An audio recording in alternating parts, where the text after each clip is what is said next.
Atena ny fiarabana zay efa natolotry namana mpanao gazety ao anatin'ny fampahalalam-baovao teo tompoko lahy sy tompoko vavy araky ny fampahafantarana zay efa natao teny anivon'ny Haino Manjery moa zany teto amin'ny fahitalavitra sy ny onjam-peo MBS sy ny tambajotra sosialy dia Andriamatoa Rivrakotovao no vahiny ny fandaharana dinika amin'ity androany ity miarabanao président tonga soa eto amin'ny plateau ny dinika indray. Faly miaraba Germain dia miaraba ndretrretra amin'ny MBS.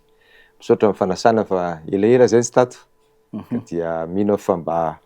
anadinika mazavitsika amin'ny rahalahy mianaka. Asainy anao mpijery CPN onjam-peo sy mpanaraka ny fahitalavitra naraka hatramin'ny farany ady hevitra zay ho ataonay eto Andriamatoa Rivrakotovao filoha nasionaly ny antoko HVM. Eo indrindra angamba ny idirako voalohany président hoe isan'ny manahitra anay mpanao gazety matetika ny resaka hoe fitondranao ny anarana filohan'ny antoko HVM rehefa miseho Haino Manjery na manao karazana interview eny anivon'ny Haino Manjery. Raha resaka hoe parcours angamba ny ilazana azy amin'ny teny vahiny mialatsiny indrindra nany hoe ny antanatohatra anarana isan'ny malagasy nanana antanatohatra somary miavaka Andriamatoa Rivrakotovao raha ataoko hoe isan'ny faharoa ngamba raha mijery ny parcours tao anatin'ny resaka tontolo politika efa teo anatina ministera efa nitantana orinasa efa filohan'ny antenimieran-doholona efa président par intérim fa saingy hoe anarana filohan'ny HVM foana no entina Andriamatoa Rivrakotovao. Misy safidy manokana ve ny anton'izay zavatra zay tompoko? Tena safidy misaotra amin'ny fanontaniana satria betsaka tokoa manontany an'izay. Betsaka mantsy ny mpanao politika rehefa amina sehatra ifanankalozan-kevitra anazy ny azy dia ilay izy le hoe ministra teo aloha sy ny sisa. Za moa ministra ahoana raha tsy nanao an'ilay politika. Ary izy ny antoko nitondra tamin'izany. Fatokisan'ny olona anankiray namorona ny antoko politika, Ngiahy Rajaonarimampianina, tamin'izany sy ireo mpikambana izay niaraka tamin'ny voalohany mihitsy no nametraka ho filoha nasionaly. Amiko zany dia ataoko hoe tamberina ray lehibe. Indrindra tao anatin'ny fahaserana zay nieritreretin'ny olona fa rehefa miala amin'ny fitondrana ny antoko dia tsisy tsony na matahotra. Dia izay ny anisan'ny jorona foana hoe le maministra sy sisy efa fantatry ny olona teo iny mety akorain'ny olona amin'iny ianao fa ny foto-kevitra zay nijoronao na tonga anao tamin'ireny toeran'ireny dia ny antokonao na mifatokisana taminao ary mba hoentina koa mba anetsehana amin'ny lafiny ataoko hoe communication politique an'ireo niara-dia amin'ny tena na eo na tsy eo tsony amin'izao fotoana izao ijereny hoe mbola mijoro amin'izany anarany antoko zany dia izay tsy mamafa ny zavatra teo aloha akory zany sy ny asa zay natao alao ireny hitan'ny olona eo fa dia ataoko hoe ny mino fa nanasanareo anisan'ny voalohany dia hoe filohan'ny antoko HVM fa anatin'izay zany vofonao zay mba traikefa kely azo sy izay fahaizana noentina nanateraka an'izany asa zany. Mialatsiny raha nametraka zay fatan'izay satria isan'ny manitikitika ny saina mantsy zay zavatra zay hoe efa filoham-panjakana teo aloha fa tsy tantaratra mihitsy zay rehefa mandeha le titre sy le anarany eo ambany iny filoham-panjakana teo aloha na ministra teo aloha na filohan'ny antenimieran-doholona teo aloha fa hoe filohan'ny antoko HVM. Irosotsika ny makasika an'ilay resaka vaovao mafana amin'izao fotoana izao Andriamatoa Rivrakotovao raha sitraka ao ny makasika an'ilay resaka insécurité na tsy fandriam-pahalemana izay mampisamboaravoara ny fiarahamonina malagasy tonga hatramina resaka tondromolotra sy fitsaram-bahoaka ny zava-misy amin'izao fotoana izao. Manahoana ny fahitan'Andriamatoa Rivrakotovao an'ilay izy tena déstabilisation politique ve ny zavatra misy satria ombieny zay foana ny eno eto Madagasikara ny resaka insécurité kosa nefa tsy vao androany misy an'izay. Marina zany ny insécurité moa aiza ny tany tsy misy ny tsy ataoko hoe zavatra tsy milamina tsy manara-dalàna. Misy olona mamono olona, misy olona mangalatra. Misy ny firenena efa mafehana zany fa misy ihany. Misy ny firenena tena mikorotana be mihitsy ao anatin'izany. Ny antsika miaka-midina eo zay mahatonga mieritreritra amin'izao fotoana izao hoe misy ve ny finiavana anakorotana ara-tsaina ny olona satria rehefa tsy milamina ara-tsaina le olona eo ny fahaseranany amin'ny fivelomana andavanandro. Eo ny fahasorisorenana ny fiarahamonina na ny resaka hoe adiny roa sasany ianao ny ambony bus nefa lalana 3 kilometatra ny alehanao sy ny sisa zany hoe misy zavatra mbola manahirana lamina eto amin'ny firenena dia ny tsofohan'ny olona tsy magaga raha miteny ny filoham-panjakana Randrenirina Mikael hoe tsy politika intsony zao, te mantsy ianao politika. Tsy zany politika fa zao ataon'ny olona fitaovana ara-politika ny fanakorontanana ara-tsainan'ny olona mba hahatonga le olona anatin'ny tebiteby anatin'ny horohoro-tsaina ka dia lasa am'izao fotoana zao. Misy le izy ary marina zany, niaina zany tamin'ny taona niainanay zany tamin'ny taona 7 sy 8 enina hatramin'ny 4 ary vao nanomboka nanao ny faninanany Tomamasina Yahery Rajaorimampianina dia efa nandeha fikorontanana ny fiarahamonina io miaka midina eny fa rehefa misy zavatra lehibe anapahany-hevitra eto amin'ny firenena ka mety manelingelina ny fiarovan-tena na ny tombontsoan'ny olona zay zatra tsy nara-dalàna na misy zavatra aiahiny ho ataon'ilay fiarahamonina, ataon'ilay mpitondra sy ny fiarahamonina dia miezaka anatin'izay izy. Le fiarahamonina marefo manahirana anie mijery an'izao fotoana zao vao maly ny resaka aman'olona hoe olona mpanao livraison an'iren'ilay ino ty vantaline ty mandeha moto de tonga de misy olona 3-4 eo amin'le tanana miteny hoe mpangalajazy io hoe de saika maty teo le tovolahy nefa mandeha miasa no alehany. Manahirana zany ny fiarahamonina satria misy tokoa ny maty, misy ny tsita de hita indray. Ary eto le fahatelo mba tiako hidirana hoe za zany de miangavy ny tompon'andraikitra mihitsy mba hanadiady ihany koa satria mety fitaovana ray ampiasain'ny olona io resaka réseaux sociaux io. Tsisy an'izany hoe very le zaza fa milalao tsy ambadika atsy le zaza fa avoaka. Taitra ianao anatin'ny ray andro 10 milaza hoe tsy mba mitady. De rehefa hita le zaza de lasa ohatran'ny fimemezana fotsiny. De azafady reo lafa misaotra anareo sahirana fa de izy tao ambadika tao. Mety marina satria zay ohatr'le tebiteby. Na fa zatra milalao miaraka amin'ny ankizy any 20-30 metra miala ny trano ifonenany ary le zaza de manaitra hoe tsy eo le zaza satria mitebiteby. Fa misy za de mino mihitsy fa anatin'ny fomba anakorontanana ny sain'ny olona dia misy olona asiana miazakazaka manao an'ilay fanambarana. De rehefa avy ohatrany hoe kilalao fotsiny rehefa azafady fa hita indray izy izy zany lalao kanety tao ambadika tao nefa ny fikorontanan-tsainany iny. Misy ane zao tsy mamela ny zanany hivoaka ao an-tranony intsony. Tena zay mihitsy ny fepetra raisin'ny ray aman-dreny am'izao koa. Ka iza no nitarika an'izay? Le olona ao an-trano io ve? Zasy ianao ve? Zay tsy nanao an'izay. Zay no mahatonga ny olona mieritreritra misy olona mivoy an'izany. Inona mety antony? Ngamba anantsika eo. Misy zavatra lehibe eritreretina firenena ary nitranga. Nianjera le fitondrana teo aloha. Fatany ny antony. Niezaka ny olona nanala azy. Fatany ny antony fa izy io tsy ny Yahery Rajaorimampianina mialatsiny mampita fa ry zay mba kely fantatro. Fa miezaka ireo antokony olon'ireo no manao ny hevitra rehetra sady nanambola izy nanam-pahefana izy teo aloha ary am'izao fotoana zao raha mivoy raha za manokana de mivoy foana hoe tsy misy an'izany fifamelana fotsiny zany eto tsy misy fanenjehana fotsiny am'izao fa alao andeha ny fitsarana. Alao andeha ny fitsarana zay ny ampadio ny tontolo politika ka tsy oetretin'ny olona fa fampihavanam-pirenena ny atao hoe concertation nationale. Mety anisany zay fa tsy zay ny antom-pisiny concertation nationale. De manaitra an'le olona zany hoe zany tena mety ho tsarainy zay, mety tsy tafody any Madagasikara zay fa tsy maintsy mandositra zay. De ehoana mba hodina ihany nefa ny havanay ny fanananay mbola tavelany fa tsy nieritreritra le zavatra nataony izy manino izy lasa ohatr'izay fa gary rehefa mpitondra ianao de tsy maintsy ohatr'izay. Mieritreritra manalizy ny resahako. Za tsy hanonona an'izy an'izy fa eo le olona satria le olona nieritreritra ampiasa an'ilay fikorontam-pirenena anadiovana azy. Zay zavatra zay foana nitranga teto amintsika. Idirako zay resaka fikorontam-pirenena zay rehefa avy eo fa raha mihaino fanazavan'Andriamatoa Rivo Rakotovao de ohatrany milaza sahady hoe alahelo tseza na fahefana no mahatonga an'ilay resaka insécurité. Misy tahotra koa very ny 3800 milliards teto amin'ny firenena. Mbola niapahana ozy izy ny Cour des comptes vola be zany. Efa 500 isanjato mahery ny mpanjakana zany very nangalarina tamin'ny fomba samihafa. Betsaka ane ny olona voaroroy am'zany raha tena ataon'ny fitondram-panjakana ny fitsirena an'io tsy ministra sy ny filoha sy ny premier ministra reny tsy manao sonian'ny reny tsy PRMP mety na mahibaiko izy fa mbola eo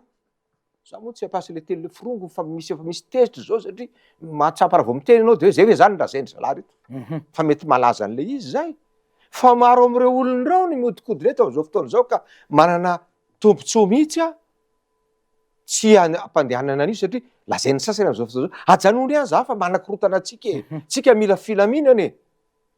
de eo ny vahoaka no tsy tena hoe very tsy tantsony hoe fa ahoana iza zany no azo ampiarana ny lalàny ay ve zany no tsy nahavitana ny lalany ay ve zany no nampijaly any amin'ny hôpitaly ay ve zany nampanakarena tsisy ohatr'izany ny ololafy fa ho jerem-potsiny eto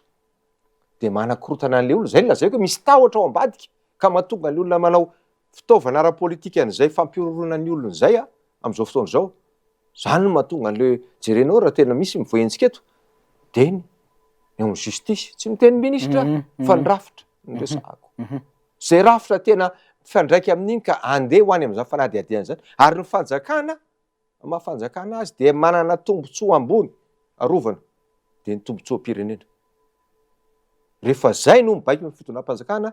tokony ezakazaka tsy embotra mihitsy ny fitonam-panjakana amin'ny fanadihadiana am'izay madio zay madio meloka zay meloka raha menao grasy izy enerina any zavatra hafa zay fa zao aloha tokony savana zay ka zay amiko a no mahatonga an'le olona foana tsy voandroany Madagasikara ny ainan'izany dia miezaka manakorotana ary zay nilazan'izay daholo ny akabeazan'ny olona de manamafy an'izany hoe marina zany tamin'ny izay nitondra mpanohatra ireo olondrao dia nitovy tamin'ny 2024 korotana tsy ny kidnapina be da be sy ny sisa ny firaisana tsy kombakomba ny mpiasam-panjakana any ambadika any anakorotanana tsy tongatonga foana reny ahoana ary reny le fanafarana fitaovam-piadiana reny jery ianao ny renseignement généraux sy ny sisa tamin'izany tsisy manambara an'izany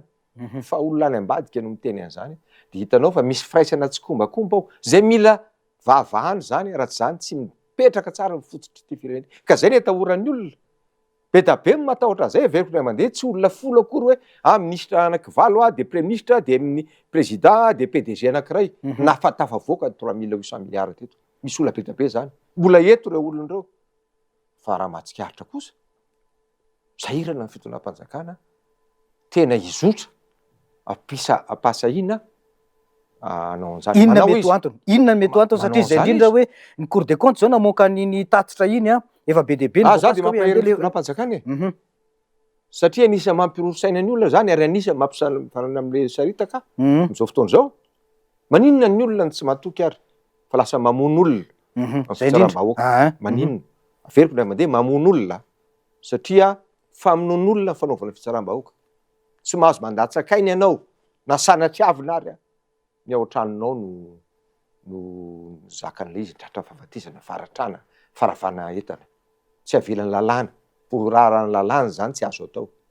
fa eo zany ny fitonam-panjakana no manana didy amin'ny mangarahara am'izay tokony atao manazava tsy kelikely satria le olona tsy tonga ho azy zany hoe maninona ny olona ny tsy mahatoky tsony betsaka neny natao teo aloha zay voasambotry ranona de nalefa tary rehefa aveo ranona hitan'ny olona eny amin'ny arabe inga za tsy mino misy an'izany tsony zao fa aleha manazava aleha hoaingana de manazava tsara am'le izy ohatra zao zay fanazavany zay mba tsy taritsy ela am'le fanakorotanana za zao de maniry mihitsy hoe za tsy milaza hoe ho lazaina daholo ny secret d'enquête zavatra tsy azo atao zany fa azavaina tsara ihany kosa lalàn'ny procureur de la république ohatra fanao ny tany mba zakany demokrasia zany mba hialana an'le onoono marina voasambotra le olona fa tokony azavaina zay tokony azona azavaina hoe tary amin'ny tanàna ohatr'izao hoe izy zao ny tsy kombakomba zao ny aina mialohana azy dia miandro ny fitsarana azy de napetraka ny amponja izy fa tsy tonga de hoe voasambotra izy tonga de namponja de eo nelena zay zany tsisy fanazavana mihitsy de le olona nefa efa tsy mahatoky satria betsaka le ohatra rana nangalatra teo tanànay nefa samborin'ny polisy de navoaka misy zany ary mety mbola mitoy misy zany am'izao fotoana zao zay zany ny divantsika amin'ny fanavozana mba hamerenana tsikelikely ny fatokisan'ny olona hoe aloha re olona tsika tany mandala ny demokrasia tsika manaja ny zon'olombelona tsika mba tsy hiditra am'izany dia asa tsikelikely fadina amiko ny asa ny fitsarana am'izay zany de le zay mangarahary zay arak'izay azo atao dia ny fanafainganana kosa amin'ny fitsarana satria lasa mitohy be ary zay de davy le olona manakorotana fatany tsara ny lesoka misy eo anatin'izay zavatra zay de zay ny tsofoany ary ny tsofoany mihitsy any amin'ny tena zavatra saropady indrindra amin'ny maha olombelona tsika malagasy ohatra ny olona rehetra any amin'ny hoe zanaka any ny tsofoan'le olona misy olona manindrona kelohany tonga de orakoraka de vonona ny olona tandreny fa tady azo ny tanjona zay dedavitra izy akoatran'le hoe reny amba natao amin'ny filoha mpanjakany reny reny moa niara-ny ainana daholo rehefa mitondra eto amin'ny firenena ohatran'izao narehefa tratran'izany tamin'izany fa de tazonina tao moa le izy zany ahafahana mba mandamina ny firenena ka dia mino aho fa manana traikefa sy manana fahefanambony kokoa fitondrana am'izao fotoana zao mba hampisy an'izay atao hoe fiaraha-mientan'izay de ny faram-bateniko am'izay keo marina hoe maneho ny ataoko hoe reo mpitandro ny filaminana be da be ny asa andraikitra ny voalohany nisy ny andraikitra ny voalohany dia ny fiahinany olona sy ny fananany fa manao izy araka atao fa eo kosa tokony amafisy ny vondrom-bahoaka izy raha-pahefana avy any amin'ny ministre de l'intérieur ny any am'le fokotany sy ny district reo amerina fa tsy hoe tsy misy akory tena tokony ataoko hoe amafisina mihitsy ary apetraka ny saziny zay lehibe apokotany tsy manaraka an'reny le ataoko hoe bokipokotany ny olona tonga ny olona mivoaka amin'ny fokotany satria zany nampilamina teo aloha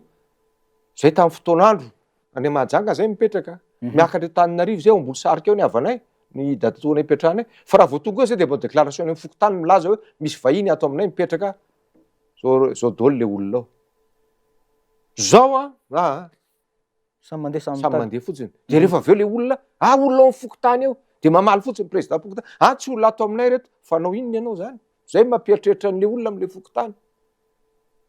so de anisany fa tsy izy rehetrrehetra fitaovana mbola hoentin'ny olona taloha anakorontanana ny fiarahamonina fa maninona ny tsy ataony zany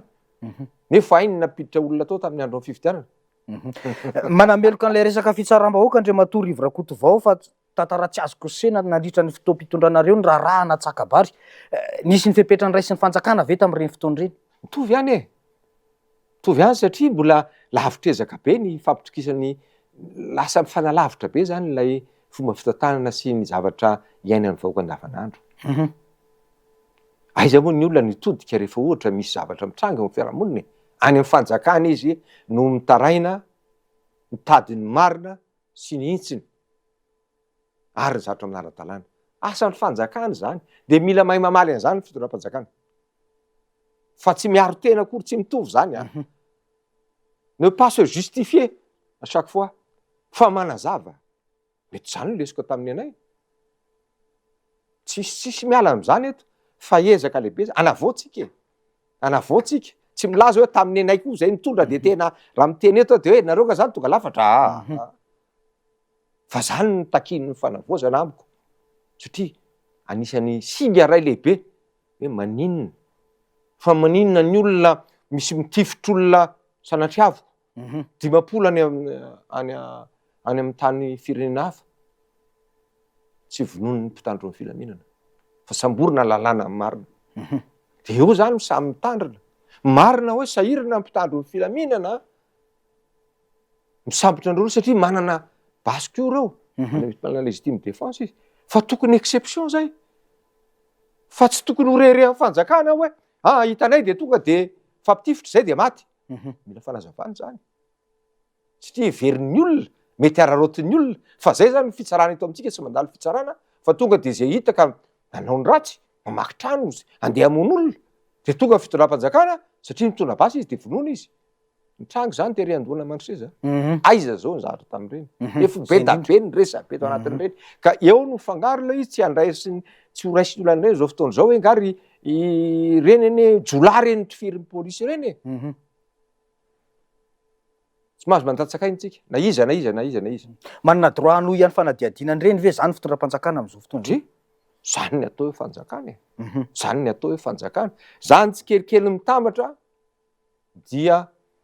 ho raisin'ny firenena malagasy ho raisin'ny mponina malagasy hoe tena elo be azo ialofany ny fitondram-panjakana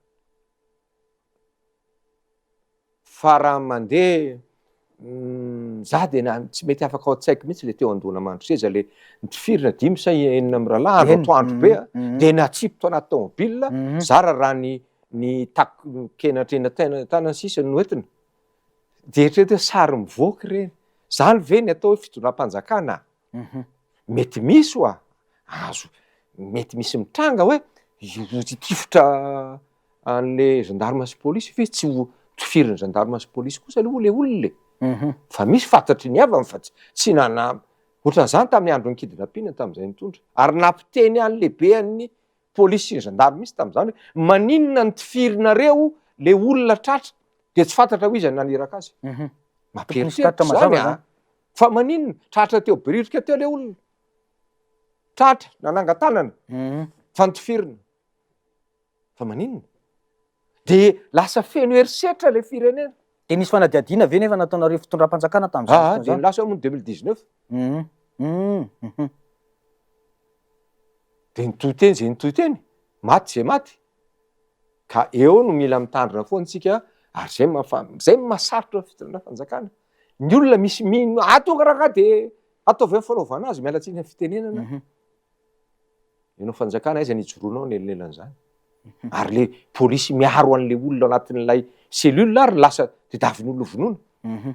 mafy zany koa mifantaterana ny asany moka tsy zany le nitsangatany ikongo de natonga ny zareo ry nitifitra de nakaiza zao le fanadiadiana motsy zany ny tany farafangana nitifirana an'ireo hoe nitsoka ny ino ty izy nigadra ato anatin'le alina nefa olona mbola tsy voatsara akory de nitifirana de aiza de zany rehetra zany lolo-po miotrika anatin'ny olona dolika mahatonga azy ny fanjakana ka zay amiko lay anisany fa tsy zay fotsiny ny fanavozana tsy vita tsy teny mihitsy aveko nay mandeha androany hoe tamin'ny ranona sy ranona nitondra ve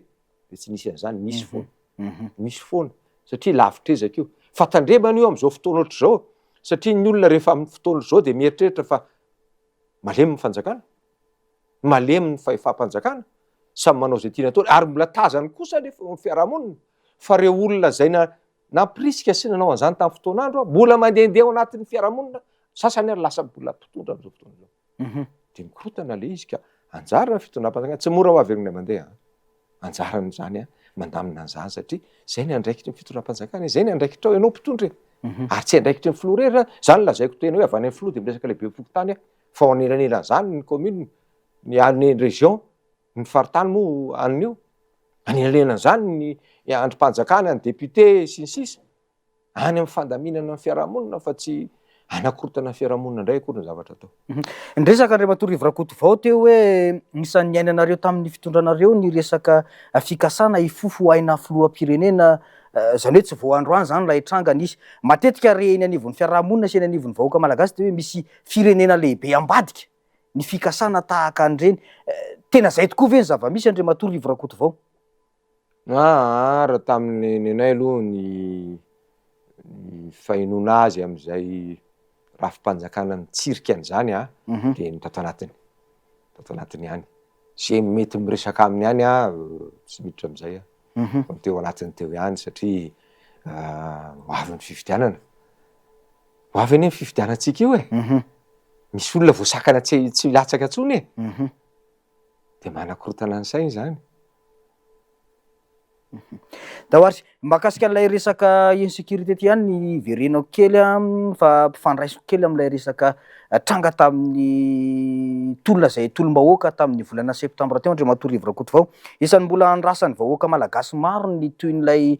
fanadiadiana mahakasika an'ireo mpitandro filaminana zay nanao herisetra tamin'ny vahoaka malagasy tamin'ireny tolony ireny atreto mbola tsy hainona taratra fa nieny ray aza ty aoriana affectation no natao an'ireny tompona andraikitra tamin'ireny fotoana ireny inona ny tokony atao mba tena azahoany vahoaka malagasy antoka fa tena miroso any anatina fandovantsika manoloana ny tranga le resatsika teo anatin'izay 10 minitra zay mety misy fomba sy rafitra hafa anadiadiana an'ireny mpitandro filaminana ireny satria izy manana ny mpibaiko azy sy ny sisa mazava tsara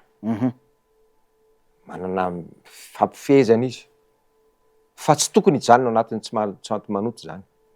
ny atombatonga la mametraka zay fantany zay mantsy ianao ny resaka teo hoe teny akoron-drano nisy olona nitifirina polisy de niditra tsehatra ianareo mpitondra tamin'izany fotoana zany fa magaga zany amin'ny tiandray mitoraka teo ohatrany hoe mangingina sy vitavita fotsiny le resaka nefa nisy ain'olona nafoy teto amin'ny tokony nisy an'izany vitavita fotsiny zany na zay ary mba malahelo fondro taketra kely eny eo miloaly koa nataon'le tovolahy kolonely iny fa za tsy mpanao fitsaram-bahoaka fa za zany de mba mitaka hoe alefaso any am'izay sehatra ahafahana manadiady tsy manameloka an'izy an'izy fa mifanadiadiana de ataovy mazava ataovy aingakaingana kokoa satria lasa manakotana saim-bahoaka rehefa iza zany tsy azo tsaraina amin'ny asa zay nataoko maninona minisitra tsy vita ny lalana de tsarainao fa maninona misy manam-pahefana anankiray reny ny raha mahita reny ny setrasetra zay nataony de jerena fotsiny tonga amy teninao afektena fotsiny ve zay ve zany ohatran'ireny le chef district nangalatra tamin'ny fifidianany reny ohatran'ireny lehibe pokotany nangalatra tamin'ny fifidianany reny de jere fotsiny ve manakorotana ny fiarahamonina zany zay amiko ny asa lehibe saropady ao anatiny ty resaka fanavozana ity satria tsy zany intsony no etitsika fomba fiasan'ny fitondram-panjakana makany amin'ny fanavozana eto am'ty firenetsika ity amiko de zay ny tanjona lehibe zay ka miteny any ianao ohatra ny tenako hoe lehibe pokotany misy andreo préféré zao tena mazava be ny zavatra tsy kombakomba ny rahany tamin'ny seni tamin'ny fotoana andro sy zay député tao tanana sy ny sisy resaka fifidianana nefa fifidianana io natonga ny tena nisy any natonga ny crise eto amin'ny firenena na ranona varidy afindra makary de inona ny ifandraisan'ny olona am'zany nefa le olona tany eo mahafantatra hoe oy le chef district ana iny nafeniny daholo ny liste électorale nanao ordonnance faubert zareo miaraka am'le mpitsara tao de navoaka ny seni de nekeniny tao zinanaiky azy tao fantatry ny olona ane zany fa ny olona moa malagasy moa satrasatra-panajy eo fa tazoniny apole izy de rehefa mangotraka le rano misy irika idirany de iny izy taitra fotsiny ohatra fa naninona tapoka teo ry teo reto mpiaramonina amiko reto de zay zany le izy ka na maramila na gendarme na polisy ka nandika ny lalàna maninona any frantsa misy tonga de frantsa moa volamy firenena hafa ihany keo zao vo mahita vaovao maly lakamisy de hoe vo mainka atao lehibe mihitsy le numéro andry zareo eo am'le anina mba afantariny olona azy hitan'ny olona hoe ity olony ity nanao ny tsy mety teo amin'ny fanatanterahana ny asany satria tsy natao amon'olona izy tsy atao hitifitr''olona izy arak'izay anina faramatoa izy mampiasa ny basiny iny de fa mazava tsara hoe eto kosa izy tsy maintsy miaro teny izy na miarona institution izy na miaro zavatra anaty voafy anatina lalàna zany na règlement intérieur fa zany ve my lalàna zany milaza reny olona misoto mandory volon'olona teny amin'ny arabe reny zany ny endrika avoaka nylay mpitandro ny filaminana tam'ireny fotoany reny mila zavainy zany mba tsy iverenany zany tsony mila olona saziny zany raha voapirofo mba tsy iverenany zany tsony tsy eritretan'le olona tsony rehefa voiraka andeha andamina mety fiarape feny amin'ny arabe izy de maafaka manao an'ireny za tsy mino fa zay ary nanahirana moa fa trano lehibe ny androm-panjakana tam'ireny tsy mafetena intsony zay indrindra fa de lasa maneo any hoe aza mandefitra am'ireo mihitsy nareo fa ataovy azao ataovy azao mampanahirana ka zany mila ataoko le mila fanavozana daholo zany fa tsy tokony hisy mihitsy eto amin'ny firenentsika tompoko ny tsy maty manota io ny mamparary ny fiarahamonina io ny mampiazakazaka ny olona anam-pahefana manao zay heriko ho lasa manam-pahefana na inoninona dia amina miova-palitao inienina ary mba ho jala anaty fahefana iarovako ny tenako amy zavatra tsy mety zay ataoko hiditra am'resaka sadeka rehefa avy eo fa zay indrindra nidirako am'le izy matetika ange Andriamatoa Rivrakoto vao ny eto amitsika raha vao ohatra hoe mampiatra lalàna de ambadika politika foana koa ny ao anatin'izany ohatran'izao zao mandeha ilay karazany hoe fisamborana sy ny fanenjehana de hoe valifaty politika no miainga am'izao fotoana zao de atao mangarahary natao tsika anatin'le anina moa ianao moa nanao ny mampanao gazety hoe fitondrana mangarahary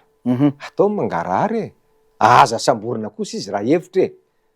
ma tsy mitovy hevitra amiko izy za tsy matezitra amin'ny olona tsy mitovy hevitra amiko mihitsy ko indrindra fa mpitondra ne mpitondra ny firenena ray manontolo tsy hoe mitondra amin'ny olona zay mitovy hevitra aminao ianao ka raha hevitra tompoko ny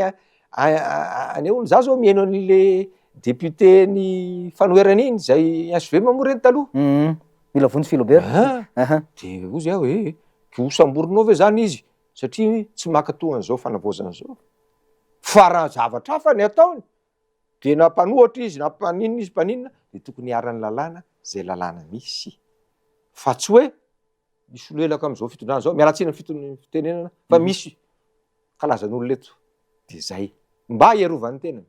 amy zavatra tsy mety zay ataony de misy tokoa aloha jerem-potsiny misy an'ireo député reny hoe zavatra efa naminy bien compte dossier iny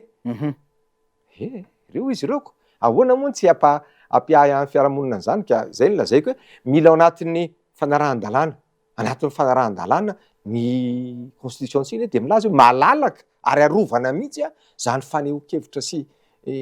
zany anatin'ny zoma olona zany fahafahany zany ahoana ny any de anakatranao olana sanatria amoronana dossier indray ranony zany mantsy ny spécialité any fitondrana teo aloha de davy dossier any rakoto vova izy tsy mety mananana amitsika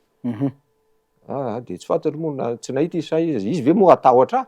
mba mety tsy nahita angamba izy toko hoe angamba fa betsaka ny namoronana an'zany raha mahita de za mino fa anatin'ny fanavozana de tsy tokony ho zany tsony ary mampirisika ny fitondram-panjakana eto de mitodika amin'ny filoha mihitsy raha misy mpiara-miasa aminao ao ny tolontsika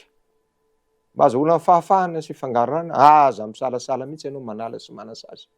fa manimba fireneny zany de lasa mahatonga ny olona any velany ilaza hoe gadra politika gadra an'izao hoe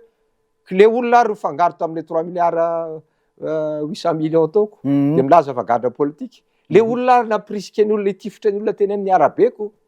le olona ary nandravarava tany amin'ny orinasa tany tamatavy tanykeo le olona ary ny aiahina tao amin'ny fitondrany maministra azy sisa nangala tany olona zany ve politika za zao misy aménagement territoire de ilaza zany fa politika ny raha mangala tany olona zay indrindra nidirako amin'ny resaka fisaraha-pahefana am'izao fotoa zao Andriamatoa Rakoto Vao hoe raha ny fomba fijerena Andriamatoa Rakoto Vao hoe tena misy ve zany lay fisaraha-pahefana eo amin'ny fanjakana foibe sy ny mpanatanteraka sy ny mpanao lalàna fototra ataoko hoe manamafy ny rafitra misy atsika zany raha voalaza anatin'ny anina zany ao anatin'ny constitution atsika mifampifehy reo fa misy ny fisaraha-pahefana ary zay tokony hitataratra aty ambony indrindra ka hatrany ambany misy ve zay am'izao zay ny ezahana zay ny fanavozana fa ny manahirana am'izao fotoana zao de mbola eritreretiny olona fa zay ny napetipetiny teo aloha mety nampanapanana an'le olona na azahoany tombontsoa manokana any amin'ny faritra zay misy azy de vao maika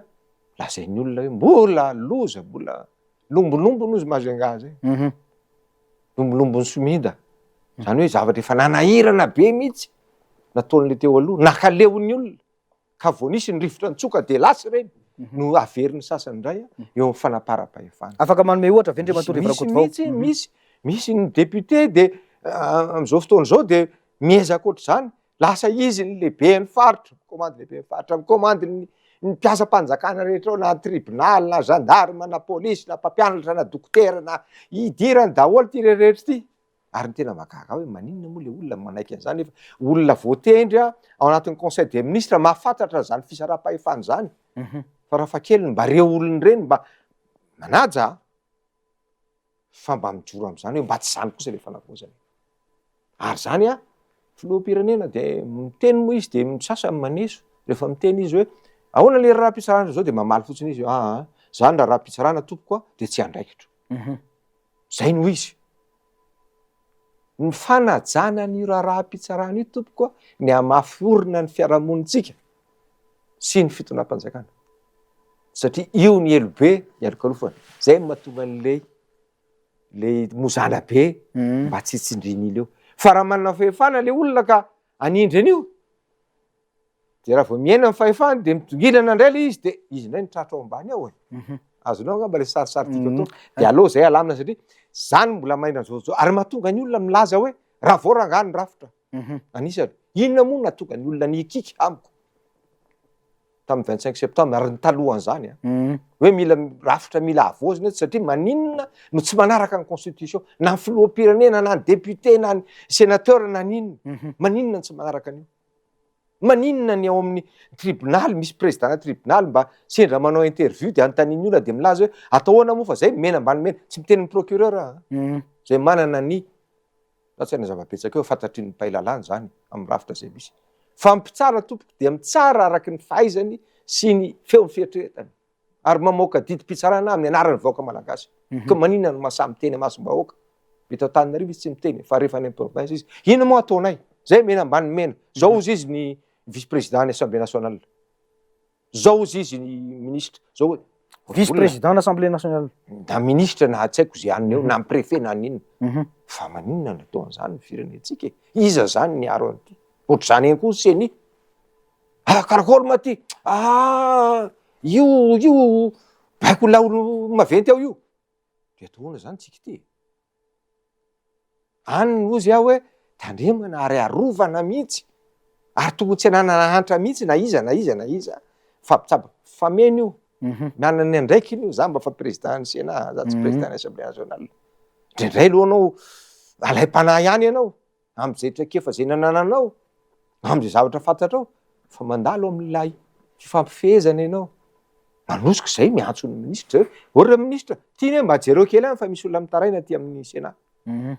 Fa tsy ny sénateur, mety misy voafehako tany fa tsy ny sénateur no mandeha makany amin'ny tribunal de miteny hoe jereo ty fahavako. Tsy mitovy zany. Manapatra fahefana ianao rehefa zany ny atao. Ka rehefa manapatra fahefana ianao de rehefa miala fahefana ianao de ataon'ny olona koa ianao. De inona tokony atao fitondram-panjakana zany manoloana zay satria raha zay resahan'Andriamatoa Rivorakoto vao zay mantsy hatreto zany ohatrany mbola tsisy fandraisana fanapahan-kevitra manoloana lay izy, tsisy fa ohatrany hoe mitazana fotsiny lay fanjakana. Za kosa tsy teny an'izany e. Misy aloha resahanao teo zao ohatra ny ireo manam-pahefana mpitandro ny filaminana. Manana ny anina izy manana procédure izy za tsy hiditra amin'iny. Fa tokony misy anina zany fa manontany tena tokoa ny olona ve zany sazan'ireny olona nampiseho fasahiana lehibe. De raha pitsy ve zany reny olona reny de tsangana eny Masimbahoaka eny keo de anao inona reny? Nareo mpanao gazety teo Ambohijatovo. Tonga de nirarafany zalany fatany daholo mpanao gazety. Zavatra zany tena mampiorokoditra ny eran'izao tontolo zao mihitsy mieno an'izany. De jerepotsiny ve reny? Zay ve ny ataontsika io fanavaozana? Tsy zany kosa ny tolomany. Zany ny tolomany nga Mikael le za mino an'izany. Fa tsy mora koa. Riny tanjony, riny lalana tiantsika ivoahana, misy olona tsy tian'io tanjony io. Mety avelan'ny fahefana izy fa misy ao anatin'ny fahefana. Idirako am'izay le resaka fangaraharampitantana Andriamatoa Rivorakoto vao ianao efa filoham-panjakana intérimaire tamin'ireny fotoan'ireny ataoko mahitsy be ilay fanontaniana hoe isan'ny mampametra-panontaniana ny vahoaka malagasy ny zava-misy am'izao fotoana izao hoe mitety faritra ny filoham-panjakana amin'izao fotoana mizara ataoko hoe manome vola zany e. Fanampiana hoe manome an'izao tapitrisa, manome an'izao tapitrisa, manome an'izao tapitrisa. Ny fanontaniako tompoko de tsotra be hoe manana kesy manokana ve ny fiadidinan'ny repoblika rehefa fotoana tahaka an'izao satria ianao efa teo am'le toerana tafiditra ao anatin'ny loi de finance ve ny vola zaraina tahaka an'ireny? Manana fonds spéciaux ny filohan'ny repoblika na tamin'izaho aminao intérim mary. Ara-dalàna zany. Arakaraka ny toe-bola misy ao no izarana an'izany. Zay aloha ny atao amintsika. Mety azo ametrahana fanontaniana zany hoe fa maninona zany no atao. Asa mety rehefa mivorontsika zany de tokony jerena zany fa maninona tokoa moa zany no tsy aperina anatin'ny loi de finance fa amena fotsiny an'ilay mpitantana anankiray. Mety ampiasaina amin'ny zavatra tsara iny. Mety misy koa manarao-pahefana anatin'iny. Apetrako iny fa misy zany. Fa ianao tsy nanao?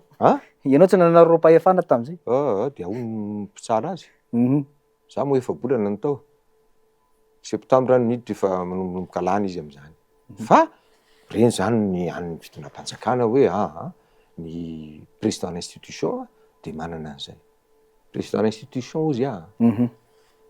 tsy karaha manana ny filoha am'zao tsy mangalatra izy akory. Fa ny feny te-bolam-panjakana anatin'ny loi de finance fa mitokana iny hoe ty an'ny filohan'ny intérimaire-ndolona, ty an'ny premier ministre, ty zao. Averiny amandeha mety manaitry ny olona zany maninona tokoa moa zany no atao hoe. Zay indrindra zay ady hevitra hafa zay. Farandroany ianao nilaza hoe manaonao foana le filohan'ny fanavaozana tsy marina. Raha fonds spéciaux ny ampiasainy. Misy mampiasa fonds spéciaux hanampian'ny fiangonana ohatra. Satria fiarahamonina lehibe ny fiangonana. Zay tsy azo ny atao amin'ny tena hoe iny de ao anaty loi de finance de anao an'izao. Maninona moa? Raha misy zavatra tsy vita amin'ny fanjakana, le pavé kely makary ananiny ery, mangataka ny olona tonga ao aminy. Mety azo ampiasaina daholo zany. Fa tsy nandeha za aloha tsy hoe andeha vidanako tôbila le fonds spéciaux. Satria raha zay izy de mivily any fa natao mba eo am'le toerana misy anao mba ahafahanao manatsara ny tontolon'ny eto Madagasikara satria lehibe Madagasikara misy ny lavitra indrindra makany ambanivohitra any ianao ny olona sy ny sisa. fa averiko ny mandeha fa ny telo mamerina an'izay anjarantsika mametraka fanontaniana am'izao fotoana zao fanavoazan'izao hoe mbola zany ve ny rafitra hoe sao de hoentin'ny olona alay-panahiny olona hieritreritra fanazy manokana hivitanany tomobile ho anazy sy anamboarany tranony ny atao hoe fonds spéciaux fa tsy mino an'izay ohatrany hoe verina tam'ilay sary teo aloha mantsy tsika raha ny zava-misy am'izao fotoana satria zay isan'ny nanakianatsika an'ilay fitondrana teo aloha nefa am'izao fotoana zao ohatrany hoe miverina ilay izy hoe mizara hetsy mizara iroa mizay rery tena zay ve le ilain'le firenena ao anatin'ny fanavaozana ve zany zavatra ny andalany io e tsika koa tsy hanonofy atoandro eto hoe tonga de satria tato ny ala tato de tonga de voafafa voaresatsika teo atsasakata mahery zay hoe mbola asa lehibe ao anatin'ny fanavaozana zay le eto amitsika le rafitra hoe ny fitondram-panjakana filoham-pirenena de retrin'olo hoe ray aman-dreny de rehefa tonga ny ray aman-dreny ka lasa nandeha tsy nanao tsy nameny ininona de tsy manao raha iny tsisy raha nameny atao omby raiky tsy nameny atao vary fologony tsy napetrany satria zay ny andraisan'le olona amy mampitondra zay le nambolena amitsika gasy zay ny volena amitsika ray aman-dreny ndrindra fa filoha raha mbola ministre sisisy anao mbola ozin'olo ay laolo iny kabary to manao propagande ary anao tsy mameny inina tonga de rasy ny olona mody zany tany Majunga zoko be rivo mazava tsara zavatra teneniny fa tam'izany ministre Alain iny ny directeur de campagne ko de tsy mahasaly mpianatra teny université fa ao amin'ny Alain Rasambana izy no miteny fa président rivo 10 000 francs ariary tsy ameny la olo satria zay ny eritreretan'le olona rehefa manam-pahefana ianao de tokony hizarazara fa tsy ny hevitra sy ny fitondrana ny fahefana mametraka ny zany tanatoa ohatra hikarana daholo zany fa lotsika anatin'izany hoe hoavony zao zarainy lambahoany ianao mahazo satroko anao raha ny atsimo anao mahazo an'le famaky kely sy ny sisy iny fa mamiandry anao izy tsy ino ty voandala tsisy fafa ino filazazalazy fafalamaka moa izy ty fafalafika moa izy ty ka zany metsika amy rahalahy mianaka am'zany fa mbola culture angeza be zany miresaka mpitondra anjara mpitondra no manasaraka an'izany mba tsy fampizara lava ricantone eto akory ny ataon'ny fitondram-panjakana eny ary resaka sadaiky ny idirako vetivety alohany idirako vetivety ny resaka sadaiky zay tonga eto amin'izao fotoana zao manao karazana hoe fitsirihana moa zany ny zava-misy eto Madagasikara tsy vao androany ny sadaiky ny tonga teto ianareo isan'ny resaka taminy vao resaka foana ny resaka mangarahara Andriamatoa Rivo Rakoto vao hoe afaka manampy zay amin'ny fifidianana fa ataovy mangarahara inona foana ty resaka mangarahara voalaza amy sadaiky ty eo tsika mila mijoro tsara nangarahara ary ve le taloha nyteneniko nireo tamin'ny 2024 arovana io aleo aloha andeha ataovy aingany aloha tamin'ny volana jona ny gouvernement d'union nationale de aingany nareo amin'ny fifidianana fiaraha-mitantana de ataovy aingany amin'ny fifidianana ianao ny intérimaire tam'izay fotoa zay mbola atao amin'ny président sénat satria fa eno tam'izany mivolana hoe juin iny hoe hilatsaka amin'ny filoha Eranjoro Mampianina de fa nakany amiko izy fantatra fa liste électorale nareo tsy mety fantatra fa misy manahirana ny ataon'ny filoha anankiray teo aloha anatin'ity resaky ty satria tam'ireny fantatry ny olona rehetrarehetra ny fampidiram-bola tsy ara-dalàna teto amin'ny firenena ny fanomanana ny hoe raha tsy zany ho izy de ikorotany ty firenena ity natonga an'ireny resaka hoe nisy menasy ohatran'izany misy fitaovam-piadiana sy ny sisa de inona nataon'ilay communauté internationale aloha ny fiarovana an'izay hoe aloha mba tsisy korotana indray ta Madagasikara de inona ny fanarana tam'izany aloha andeha le fifidianana 2024 resahako arak'izay mba tratra satria tonga tao amiko tambotsoroatra mihitsy ireo candidat 220 mianadahy mianaka hoe président reto ny zavatra hitanay tsy mety any ane fa tokony ahembotra mihitsy ho fifidianana tsy mety io jery ny tombotsoa-pirenena ambony moana hoe ahoana moa zany satria fa nisy tokony olona ny omana hitatsika tamin'ireny teria CCI vato fa misy ny fa nampiteratera ny fitaovam-piadiana zay tsy tahotra tsenatra todika ianao ny amin'ny olona tokony hitsirika sy hitsara araina, sazy an'izany croiser les bras fotsiny le olona fa teteza mity ty tsy za matahotra fa natahotra ho an'ny tombontsoan'ny firenena satria le olona tokony manam-pahefana ijoro tam'zany tsy voaterin'ny filohan'ny repoblika fotsiny par intérim akory no fihitanao ny isaka nakan'zay clan eritreretiny fa mety andresy am'le fifidianana de tao anatin'izay zany natonga ny hoe verina misadeka rehefa ny fampiresaka an'zany hoe alors andefa zay lany eo tia ny recommandation tsy maintsy fanavozana farafaratsy ny resaka fifidianana nisy na point ray ary hoe narahan'ny Ngahy Andrazoelina tanatin'ny 7 taona nanao fifidianana député sy taorinan'iny nanao fifidianana communal nanao fifidianana filoham-pirenena tsy misy na ray ary ho fanatsarana tao anatin'izany ngeza be satria isaky ny 10 taona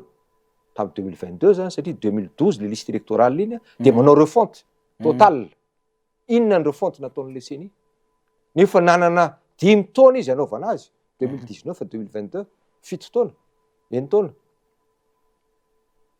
tsy nanao izy eo mantsy ny idirako eo raha miteny zany reo olona anatin'ireo tsika no ny safidy raha te hialy tsika zao de afaka mialy tsika fa misy vokany fizy Madagasikara ny eritreto fa iononona rery eto am'izao tontolo zao ty fa izy tsika fa zany tsy milaza koa hoe raha tokantranotsika de iakinantsika aloha am'ireo olon'ireo foana ny zava-misy mantsy Andriamatoa Rivorakoto vao mahatonga ana mametraka an'izay fanontaniana zay de hoe le processus mihitsy no ohatran'ny mampametra-panontaniana ny maro hoe inona ny mahatonga an'ilay SADC na ny communauté na ny Union africaine sy ny comité hafa ohatran'ny hoe manomboka miditra tsehatra lalindalina kokoa amin'ny raharaha eto Madagasikara tena afaka miala andreo ve tsika za zao rehefa namaky an'le an'ny SADC iny de zao moa misy tonga hoe de metraka birao maharitra eto izy miteny izy amin'ny hoe fangarana ara-pitantanana fifidianana io na ino fanajana ny zon'olombelona ny fanajana ny lalam-pandroena sy ny lalàna amin'ny zany hoe fanjakana tandalana fa inona moa maharatsy an'izany nga moa raha patsehivinao zany zao hoe tandremo anie ny ataoko hoe ohatrano zany ianao de hoe tandremo anie ao aminareo ohatrano ao fa maloto de anjaranao mijery hoe maloto tokoa ve ny ato fa raha miteny an'izany ve ny olona fa adidy no miteny an'izany satria mpikavanao ianao hoe tandremo ny fanjakana tandalana be da be ny fonosin'izany tandremo ny fanajana ny zon'olombelona raha miteny izy anatin'le zon'olombelona ny resaka hoe gadra politika ohatra ka rehefa tsisy ao de tsisy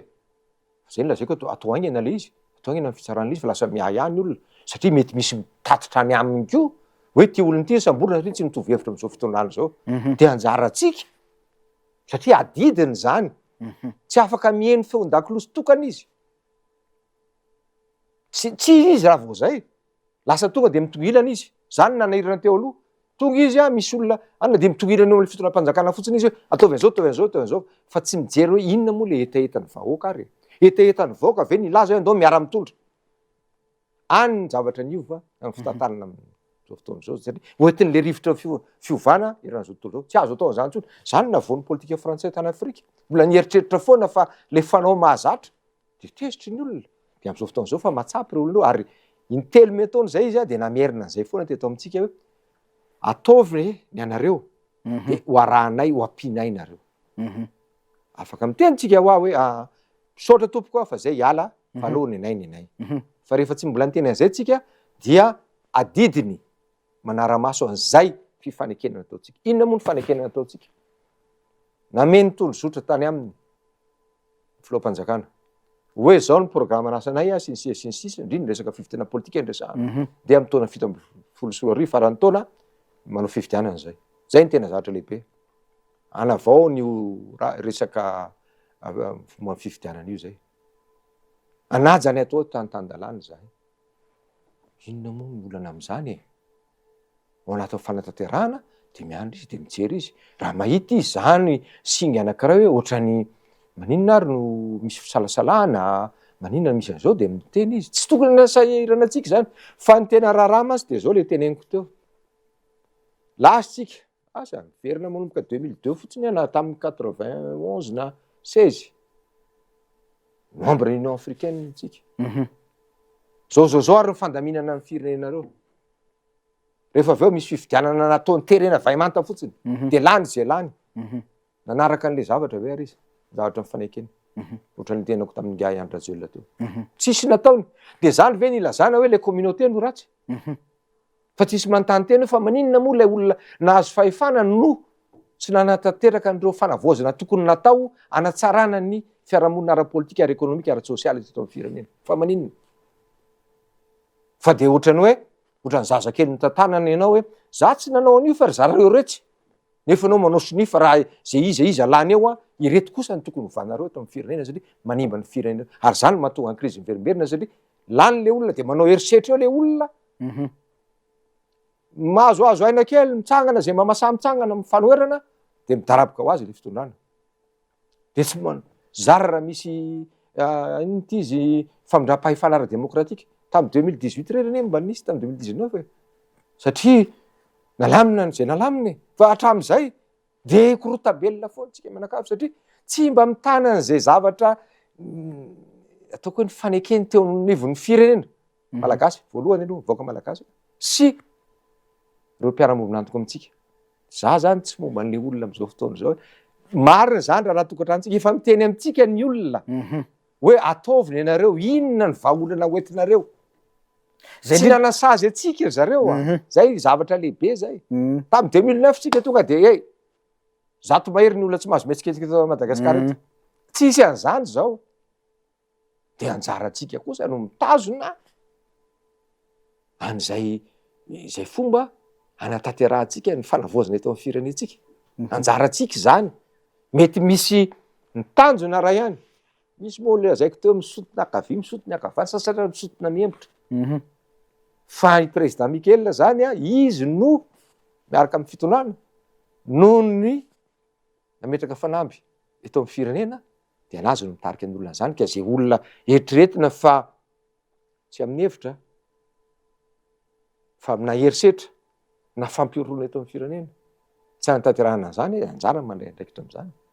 tsy ho diso mihitsy izy na sadeky na iza eo ady hevitra mantsy Andriamatoa Rivorakoto vao hoe inona ny tselatsika ao anatin'lay sadeky satria mijabaka ao anatin'ny raha tokantranontsika raha ny fahitany olona an'lay fanambarana zany ary zay ny andraisan'ny maro azy hoe mijabaka amin'ny raha tokantrano vahoaka malagasy ny sadeky maninona tsy narahana ary ny zavatra nahasoan'ny firenena fanjakana tan-dalàna ny impactan'le izy tiako antanina Andriamatoa Rivorakoto vao satria eo mahatonga ny olona mieritreritra zany de nieritreritra fa ny zavatra ny renireny le tsy fanarahan-dalàna tamin'ny fifidianany reny de sadeky nampanao an'ireny tsy marina zany fa ny zavatra niva fotsiny maiky izy taloha vao tonga eto izy tonga ny OEF ahoana ilo mpifidianana io mety io ka validena io ahoana logiciel ao amin'ny CENI ao mety io ka de rehefa lany le olona rehefa aveo de keka dolo eran'izao tontolo zao hoe mety ny demokrasia tao Madagasikara satria ny firenena republikana tsika de fifidianana ihany mametraka ny olona zay eo efa nomboka mieritreritra izy am'izao fotoana zao hoe sao de le fifidianana ary ny tsy mety fa ataovy aty mangarahara inona ny fomba anaovanareo atonga ny fifidianana ho tena expression ny vahoaka am'izay olona de raha ohatra nampy atsika am'zany ve izy fa isika no mametraka an'le processus so de mamatahotra le olona milaza hoe satria misy olona miteny zao fotoana zao fa inona ny andovanana ny CENI io no mahatonga ny olona zay lany zay manam-pahefana ny fomba ataon'ny CENI io resaka any amin'ny anaty politika any zany président Rakoto maninona novany io tena zay indrindra hoe efa niova le membre ny CENI kosa ange Andriamatoa Rivorakoto vao am'izao fotoana zao na ny filoha na ny mpikambana ao aminy efa samy vao arita hoe efa niova impiry io za tsy maninona ny olona namany zao izy anao refond total mbola fantahina lehibe zany io vizy moa hoe tsy asa fa ny tsy zatra niova tao ny olona niova fa ny fomba mampanao rehetrarehetra ny hoe mampivory ny olona tsona mampanao politika de mivory kely ao tapakandro de manena efa natao zany ty le tonga miteny hoe le zava-boribory ny olona ary anisan'ny fanontaniana lehibe taky lehibe indrindra teto amin'ny firenena mba tsy ho adinontsika de nijerevana akaiky ny resaka fifidianana ary anisan'izany satria ao anaty lalam-panorenana mihitsy nametraka an'io CENI io zay ne mahatonga ny CENI ataoko hoe mametraka ny olona hoe zay anie tsy azo kitikitihana zany ao anaty lalam-panorenana mihitsy zany tokony andanan'le concertation zay raha misy ny antony amiko io resaka fifidianana io constitution mbola le hoe inona ny rafitra teto amin'ny firenena. Tokony ravana ve zany le CENI hoy izy Andriamatoa Rivo Rakoto? Aleo andeha haingana mihitsy ny concertation. Ary anisany atao koa raha misy zavatra telo efatra dinihana lehibe eo. Fa amiko ma tsy de ilaina loatra ho dinihana amin'ny concertation daholo ny lafiny ara économique sy ny sisa sectoriel reny mety programme zay olona latsaka filoham-pireneny reny de andresy lahatra ny olona izy am'izay nefa efa mazava ny fifidianana. Tsy mividy olona tsony, tsy mizara vary, tsy mizara koveta sy ny sisa fa hevitra ampiadivina za de manao propaganda zao ny fomba itondrako ny firenena, ny fitrandrahana ny reny programme anasan'ilay olona filoha zany sy ny antoko politika zay manoa anazy. Fa le rafitra vavety le hoe atao ahoana ke Madagasikara ty, atao ahoana resaka fifidianana io, atao ahoana ny fiandrianam-pirenena, ahoana ny fitsinjaram-pahefana eto amin'ny firenentsika ty, ahoana ny fisaraha-pahefana eto amintsika ty, ahoana ty ady amin'ny tsy maty manoto ty. Zany ny zavatra lehibe fait de société politika anankiray lehibe eto amin'ny firenena. De aleo io andeha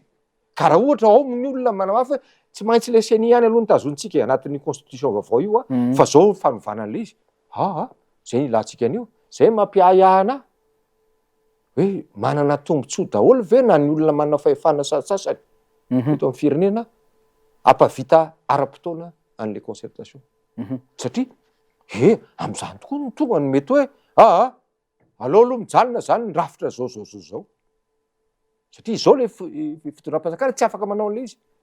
Satria zavatra ny fanekena zay namafisy ny HCC. Fa rehefa tonga kosa ny concertation nationale zay rehetra manana fahefana ambony indrindra nanapa-kevitra tamin'ireo taky lehibe napetraka tamin'ny tolona nandritra fotoana maharitra. De mba samy mangina kosa hany miady hevitra de zay tapaka ny be sy ny maro. Zay indrindra idirako am'ilay resaka concertation raha nitetik'andro zay navoaka Andriamatoa Rivo Rakoto vao nanomboka tamin'ny volana Jona teo ka hatramin'ity volana Jolay ity ny fampiofanana ho an'ireo mpiantsetra rehetra raha ny hoe tety andro zay navoaka zany tam'ilay farany teo. Hatreto nefa tsika ohatrany sambola mangina tsy hainona vaovao ofisialy ny eo anivon'ny FFKM voalaza nefa fanomena mandafeny ny FFKM zany hitarika izy. Matahotra ve ny FFKM? Za ozy aho ny FFKM manana ny ataoko hoe manana ny ratsa-mangaikany ary manana an'izay autorité morale zay. Ary ny lehibe de ny filoham-panjakana. Filoha ambony olona ambony indrindra amin'ny rafiny fitatahana eto amin'ny firenena no naniraka azy. Tsy za makatoa an'izao fitondrana zao. Tsy makatoa be fatany makatoa an'izao fitondrana zao no mbola andeha andany resaka hoe fa maninona ny FFKM no atao. Fa za resy lahatra kosa nefa fa ny FFKM anisan'ny singa lehibe iray ahafahantsika manantanteraka conférence nationale milamina. Eto ane hoe karazana antoko politika, fivondrona antoko politika ny karakaran'io na fivondrona n'inona. Fa zany tsy milaza hoe izy irery. Misy fitondram-panjakana ao, misy ny vondrona politika, misy ny ara-piarahamonina. Fantatsika zany fa fiarahamonina eran'i Madagasikara zany. Fa reo ny afaka manainga mbola apetraky ny olona hoe tsy manana hitongilana ao amin'ny fitanana an'izany zavatra saripady zany. Za zany de mametraka an'izay iraka nen'ireo. Ary efa nilaza izy fa zay ny ataoko hoe mitarika fa miantso ny rehetrarehetra amin'ny fomba anaovana azy mba ho tonga ao daholo ny lavala hatrany amin'ny fokotany any ary izy efa milaza ihany amin'ny fokotany. Fa eo kosa ny any ozy hoe tanatsidika teo nanao par secteur ny olona tourisme fanana tany sy ny sisa. Fitsarana zao le farany teo. Fitsarana mbola mety azo verenina ihany satria lehibe loatra zany le resaka mety mba misy zavatra lazain'ny olona ihany. Fa rehefa niresantsika ireo no amiko ny tokony za tsy tena izakazaka enjera fa ny ahy kosa de ozy hoe ny filoham-panjakana no ataoko hoe ny tsy namety tokony moa zany fa nanao ny engagement teo amin'lohan'ny fitondram-ny firenena. Ny lokaloka teo amin'lohan'ny firenena ny programme zay napetrany. Ka ny rehetrarehetra zay na fitondram-panjakana io, ministera io, na ny primature io, na ny FFKM io, na ny mpanao politika io de tokony manaja an'izay fempotoana namen'ilay filoha. Zay zava-dehibe tsy ampirorosaina ny olona. Ka manao zay asa zay tokony atao atafiditra an'izay. Zay tety andro zay de ho tafiditra mba hanatanterantsika somatsara an'ireo fanamby zay napetraka teto amin'ny firenena. Fa ohatran'ny pantinina angely izy Andriamatoa Rivorakotovao fahitany olona azy mangina ny FFKM manoloana an'ilay izy. Manana fomba fiasany izy. Aloha mba miteny ihany keo aloha de azavaina. Fa amiko zany raha ohatra zany zao tarika ny FFKM de atao daholo ny secteur rehetra mba marina mafy na roa taona io raha vita e. Raha sy hoe atao foana nga amiko zangamba za aloha tsy manatraika fananana FFKM amin'ny napatarika politika ary hoe iambo hoe anana ololerany mpitarika erany fokotany rehetrarehetra Madagasikara. Mety manana olona ianao fa manana an'izay fahaizana sy ekeny olona hitarika izay ve tsisy atoko politika mahavita an'izany eto. Za mino fa ny toerana rehetrarehetra de ananany FFKM olona azo atokisana amin'izany miaraka amin'ireo olona ao anatin'ireo. Fa eo kosa ny ady eo zay tombony ny fanavitantsika. Nanao ministeran'ny tanora. Ny fianakianana natao zany. Zavatra normalina zany. Aiza ilay havitanao zato isan-jato an'iny. Fa mba misy vokatra aloha ao. Efa mikarakara ny vokatra izy zao. Nanao par secteur, nanao ny lafiny ara-ekônomia niaraka tamin'ireo privé reo. Ministry ny finance nitarika azy tao. Reny amiko zany zavatra efa azo raisina amin'ny fotoana ilana an'izany. Fa tsy raisina hoe nareo no nanao an'iny zay anao nenay, zay le tsy izy zay amiko aloha. Fa raha za zao za zao mba hevitra de reny zavatra vita reny atolory ary le izy ifampidiniany e. De sitrany mba fa vita. Tsika ve de eritreritra hoe raha manao conférence nationale anatin'ny tababolany tsika de avita ny secteur rehetrarehetra. Na sous secteur ary ny sasany. Lalam-piarina. Resaka vanitsika. Na vanina resaka ataoko hoe ny fanondranana entana. Fomba fanondranana. Ahoana ny avitanao an'izany anaty concertation nationale le? Ny ataoko hoe ny FDIB hoe inona moa mampisongadinana hoe inona ny tokony anatsaratsika an'izany. Fa raha zany idiranao tsara ahoana ny kafe, ahoana ny vanille, ahoana ny cacao, manahoana ny lalana, ahoana ny politika ny lalana, sisy politika sectorielle zany ho avy ny olona zay anana propagande anaovana azy de fanatanterahana azy ny rahantsika maso rehefa mazava ny fifidianana. Fa misehatra eo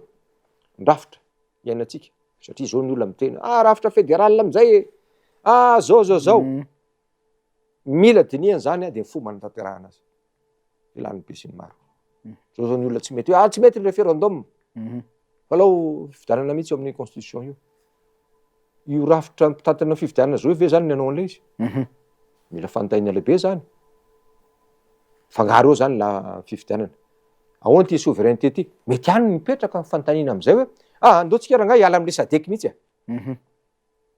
anjarany rehetrarehetra zay mifandresy lahatra ao. Zany mantsy mba zavatra azo dinihana ihany zany fanazavany olona teknisianina hoe reto anie zavatra mifehy atsika anatin'izany rehefa membre Union africaine tsika dinina no mifehy atsika ary. Manino tsika no mijanona ao, manino tsika no tsy miala ao. Satria miresaka fiandrianam-pirenena tsika zay eritreretintsika mamparary atsika amin'izao fotoana zao satria anatina crise tsika ozy izy ny olona sasany de miverina foana hoe marary Madagasikara ka mila fijerevana. De le fijerevana io eritreretintsika vahavany velany. De eo zany tsika manontany teny amizay hoe isafidy ohatran'ny firenena hafa zay tsy misy any firenena tsy membre ny ONU. Misy firenena tsy membre ny Union africaine. Fa afaka miolon'olona rery zany tsika. Za aloha de tsy ozy fa isika manao politika atsika. Fa tsy ny olona na politika misy zavatra tsy ampy ao aminao, manao politika économique ianao zao. De raha ilaza ianao, ohatran'ny nanaovana io téléphérique io. Inona ny mialatsiny fitenena lingilinginao anaovana téléphérique. Nefa fantatrao fa tsy mbola lara-pahamehana any ane manahirany. De ilaza ianao rehefa aveo fa ny any velany nanao an'io. Hitezitra amin'ny frantsay ianao, mety ho tezitra kely ianao. Fa ianao no tena manaonao foana. De avy aveo anao de hiteny hoe kary zalahy frantsay no namen'le téléphérique. Naninao nangataka tany. Ny olona tsy nampanaonao ny lalana, nataonao aiza ny volan'ny fer. Ny SADC ve no teny anao an'izany sa ny Union africaine? Hoe aza kitihana mihitsy ianao ny fanamboaran-dalana anatin'ny eny-taona. De zany rehetra ho atosika daholo ve avy any velany zany. Fitantanana tompoko zany nanaraka atsika ny Union européenne amin'ny entretien routier. Tsika nanova an'ilay izy de tsy vita tsony rehefa aveo volana efa tsita. Ny olona manarama ary mampitandrina anao am'izany. Ny Union européenne zao fa milaza foana hoe zay kosa de anara-maso bebe kokoa. Zany tsy milaza hoe tsy tiany le fanavaozana. Fa voatra vo rehetrarehetra izy. Novana le fer natao fond routier. Lalana tsy vita. za zao vaovana Tsirabe mba faly ery atrena Batolampy vita tanteraka ny lalana vo 5 volana ny fitoeram-panjakana ny teo aleo kosa mangina le taloha fa moramorona antanin'ny olona eo nakaiza le vola ka zany fitantanana anatiny zany de lasa le ary le mpitantana mihitsy no mivoy sasany le taloha teo mivoy an'le hoe sely ery zalava any velany io nefa ataony arovana fotsiny iny hoe mijabaka amin'ny raha tokantrano malagasy zavatra lehibe iny zany hoe mandeha mivory any africaine ianao de mandray fitenenana amin'ny anarany ny firenenao iresaka ny zavatra mitrangy eran'izao tontolo zao sy ny zavatra amin'ny firenenao zany hoe de retretinao zavatra kely amin'ny firenenao fa izy ianao ny idirery eo fa misy zavatra eto avekotra mandeha zay sitrapotsika mpitantana teto no natao ka manapotika ny firenentsika ohatr'izao de lasa idika fotsiny mangalatra ianao lasa mandositra ianao de hoe miantso vonjy ianao any misadeko zay enjery zalahy zay ny sakanatsika zay any amin'ny firenena mandroso mandala ny tanympanjakana tany-tandalana tompokoa dia io fahefanam-pitsara io ny azy ny tena fototry ny fanorenana ny demokrasia sy ny repoblika eo aminy ka na izy hitantsika zao ny Frantsa filoham-pirenena teo aloha ny tsaraina de mba mananina ny olona hoe Sarkozy zany tsy milaza tsy maintsy enjehana tsy miteny an'izany fa aloha azava ozy izy mifitenenana eny ary mazakazaka be fotoanantsika amin'ny raha lamianaketo idirako farany ty resaka rafy ty satria efa natsidika teo iala izy mandeha be ny adi-hevitra am'izao hoe état fédéré état fédéral tsy mety tsony le état unitaire décentralisé Andriamatoa Rivo Rakotovao efa filoham-panjakana ny tantana an'ilay firenena mandeha foana io mandeha foana io hatramin'ny 91 ny fahatadiavako azy no nyresahany io matetika moa izy reny tamin'ny zareo moa rehefa miresaka raha politika de hoe za tsy momba le état fédéral aloha azava ny resaka tsy manana olana am'zany azo dinihany zany fa zaza miteny hoe mbola tsy resy lahatra am'zany inona mahatonga an'Andriamatoa Rivo Rakotovao tsy resy lahatra am'le izy mba afaka azavaina ve tompo azafady manahirana aminy tamindreo olonreo dia le olona mivoy an'le izy rehefa anatin'ilay krizy izy no mamoaka an'le izy de lasa eritreretin'ny olona fa vahaolana noho ny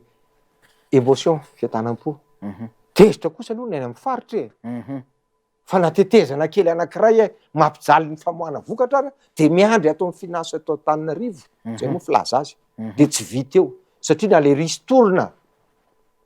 ho an'le commune ary de alaina aty amin'ny kitapombonana de aty amin'ny kitapombonana tsy mijara azy de tsy miverina intsony le vola de eo le fokon'olona sy le tetezana zay manamora ny fiainana andavanandro iainana eran'ny Madagasikara zany tetsy mahitsy ary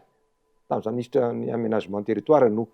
tena nataoko eto anatin'ny budget-ny aménagement territoire mihitsy nanambarina izy niodina 30 kilomètres ny olona no tetezana kely 12 metatra tsika aiza ilay fanjakana miara-miaina amin'ny vahoaka misy anie ny raha fanjakana rehetrarehetra manomboka ny filohan'ny repoblika ka hatrany amin'ny lehibe amin'ny fokotany samy manana ny andraikiny fa mihinana tsy hamenana ny andraikiny anatin'ny fisaraha-pahefana fanajana ny fisaraha-pahefana famenana ny andraikiny sy ireo fitaovana ara-bola ao anatin'ny constitution antsika daholo zany eo amiko ny ametrahako ny fanontaniana hoe inona ny tombotsoan'ny gouvernement ny premier ministre lehibe ny administration no nanidy an'izany namerina an'izany ohatra velona am'izany ataoko hoe ny ristourna atao Ambatovy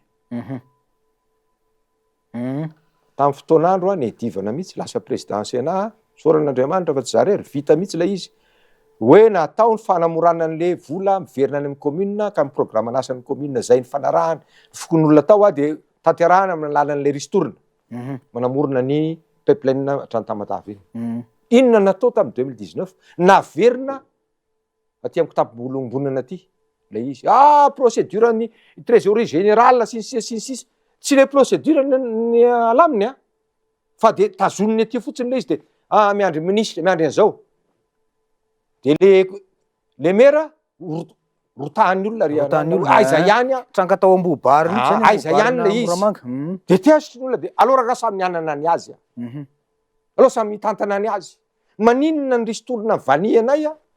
no tsy miverina aty aminay mba hanatsarana ny fiainan'ny vahoaka tsy hanatsarana an'le olona any eo fa hanatsarana ny filière sy ny sisa efa nisy zany taloha tsy naheno feo mihitsy ianao fa rehefa ara-politika rehefa le olona zay nitazona amin'ny fahefana amin'ny resa-bola ka lasa olona mpanatanteraka kely dolo ny raha Madagasikara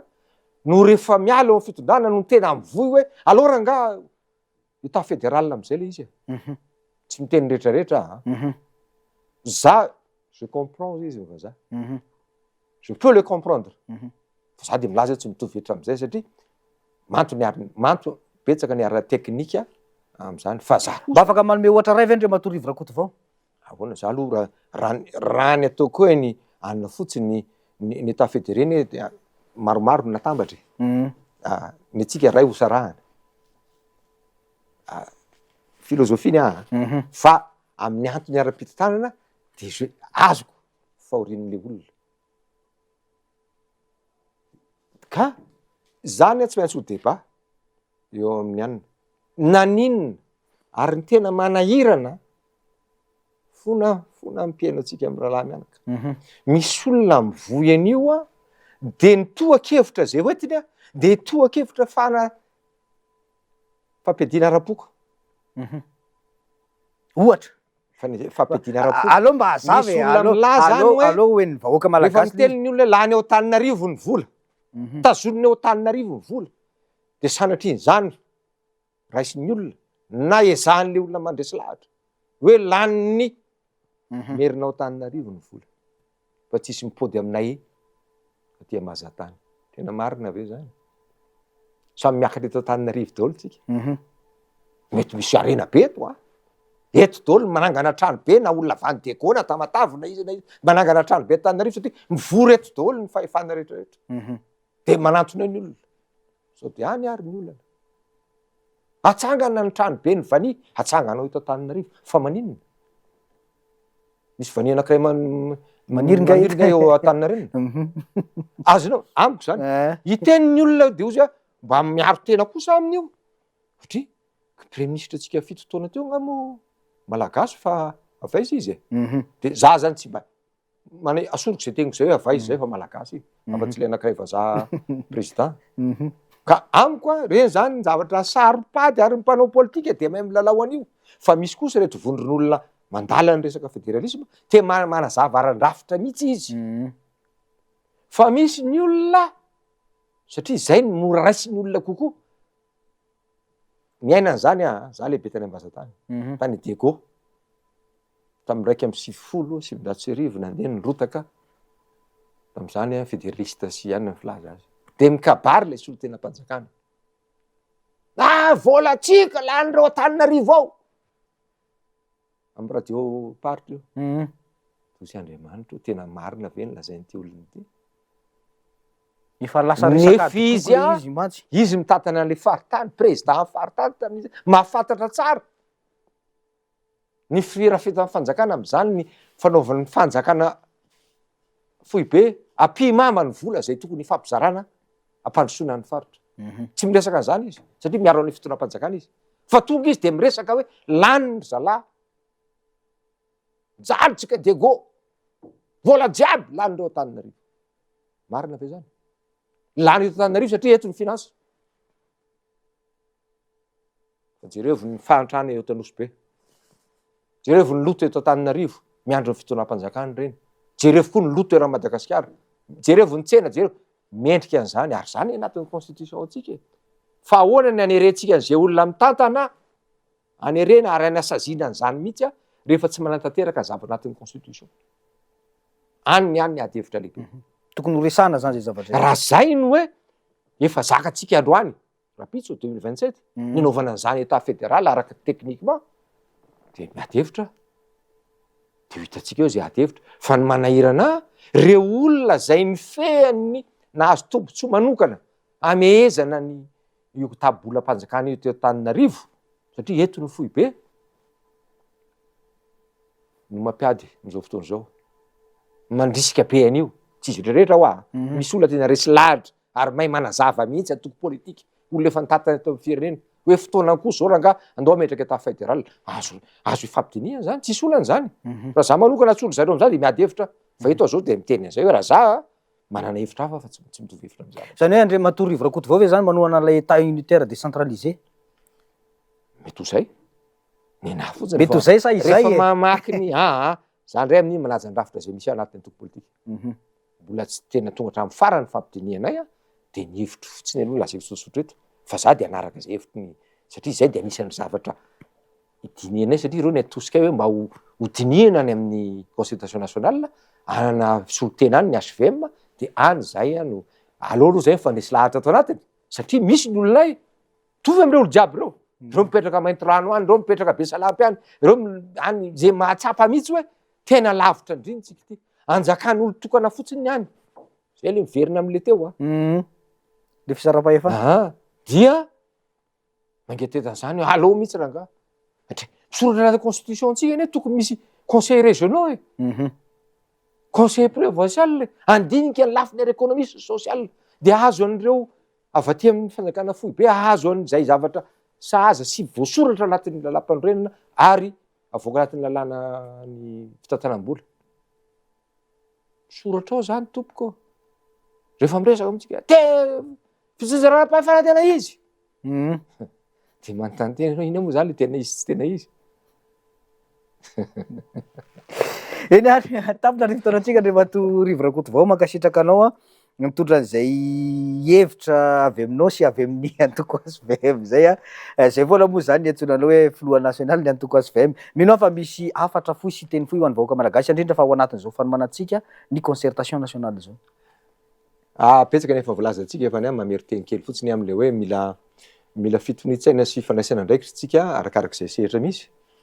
ny fampitonina ny fiarahamonina malagasy tsy lazantsika teo zao fa nisan'ny zavatra resa be foana ny resaka hoe tanora sy ny zokony ohatranay zay koa ny nandalo fahatanorany nareo efa tsy tokony hanao politika tsy reny efa inona ihany ary mbola tenina an'ireny amiko zany a dia angamo de rasy daholo ny taloha zany zao de dafatsika nyrehetny hoe manafinaritra ihany ny fiarahamonina taloha ny fifanajana inona moa no fahajokevitra raha fifanajana zoky olona na zatra ohatr'izany zany koa tsy milaza hoe ny zoky olona de nindry fotsiny ary satria zay nanahirana taloha zay fotsiny marana ko azy fa tsy voresakitsika hoe rehefa tanora de tsy enona zay nefa niova profon'izany na tonga eto ary ny SADC sy ny sisa de atsoina vonitry ny tanora fiovanangeza be zany fa teto amin'ny fiarahamonina malagasy dia natao kosa aloha hoe fanjakatsakan'ny zoky olona zay zanaka zandry tsy miteny reny fa mibatetana fotsiny efa vaky zay resaka zay fa zany tsy milaza atsimbadika ka lasa fifanenjehana amin'ny fiarahamonina hoe ianareo tsy itsony satria nandalo an'izay zavatra zay tsy isy olona tonga de lasa 20 taona akory fa nandalo ny taona rehetrarehetra izy vo lasa 20 taona na 80 taona zay zany ozy anatin'izay fanajana ary zay tsika zao mamerina foana le hoe tsika ne nanana ny fahendrentsika tsika ne manana ny kolotsaintsika de ao ania anatiny zany ny culturatsika tsy hoe tsy manaraka ny toetrandro zany anjaranay fa lehibe koa mieritreritra hoe tsy zay rehetra nataonay taloha akory de mety daholo koatr'izao Madagasikara fa raha iverina anatin'ny kolotsaintsika inona moa ny aratsy ny ataoko hoe ny mba fifanajana inona kay ny mety aratsy an'izany inona mety aratsy hoe tsy andratra olona ara-pitenenana zany ianao tsy anendrikendriky olona fotsiny am'izao ianao mba hikajiana amin'ny fiarahamonitsika na de mandroso ohatran'iny ary ny teknôlôjia tsy mamelanao zany animbazimba olona anatin'ny fiarahamonina fa zany mahatonga an'le fisarahana am'ilay izy miara mandeha io izahay efa lehibe tsy maintsy miezakazaka kely kokoa arak'izay fanteranay mba atsapany hoe mba misahatra fa miova eto amin'izao rehetra zao fa lasa manao efitra fanasaraka tsika zany anatin'izay de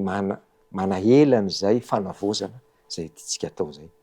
fa tsy mifandaky reo mifameno reo ary ny tombony aty amintsika zay ny maranako azy dia betsaka kokoa ny tanora noho ny lehibe tsy ohatra ny amin'ny firenen-kafa tokony andeha aingakaingina kokoa tsika zany de samy manaraka an'iny ka zay ny ozy hoe fandaminan'ny fiarahamonina io de ny farany ngamba le zay mbola mamerina mihitsy hoe alohatsika tsy taredretra am'ty resaka concertation ty tsy miteny hoe ezakazaka ho lavo zavatra lehibe io fa io ny lalany ivoatsika le mingamba tsy volazako teo rehefa tsy io ny ataotsika de ikorotanytsika tsy etitsony misy fa tsy manonofy le panorama accord politique fotsiny ny atao de crise eto tsika misy teny hoe fa natao koa ny concertation de le ohatran'ireny tsy tokony ataontsika ntsony fa tsika ve zany tsy mba mahay mandray lesona mihitsy e fa tiatsika hoaizy ty firenentsika ty e de andaotsika rahatin'izay fa aleo tsika tsy tarejetra koa satria lasa mahazo vahana amin'ny mpanakorotana rehefa misalasala foana ianao a de mame tombony an'le olona mampiditra anatin'ny sain'ny olona any hoe hitanareo zany tsy anao indray reo famaly fotsiny reo sisy isika de manana tombotsoa ambony zao fotaon'izao tsika président ny anafainganan'io a amin'ny tanan'io ara-potoana ka ivoahantsika araky ny fanampy zay efa napetraka fa ho any amin'izany fifitarana madio sy mangarahary zany tsika mba ho firenena vaniny Madagasikara. Mankasitraka Andriamatoa Rivo Rakotovao a isaorana ny mpijery nanaraka ny fandaharana kasitrahako feno ianao nanaiky ny fanasana tato anatin'ity fandaharanaity président Rivo Rakotovao filohan'ny antoko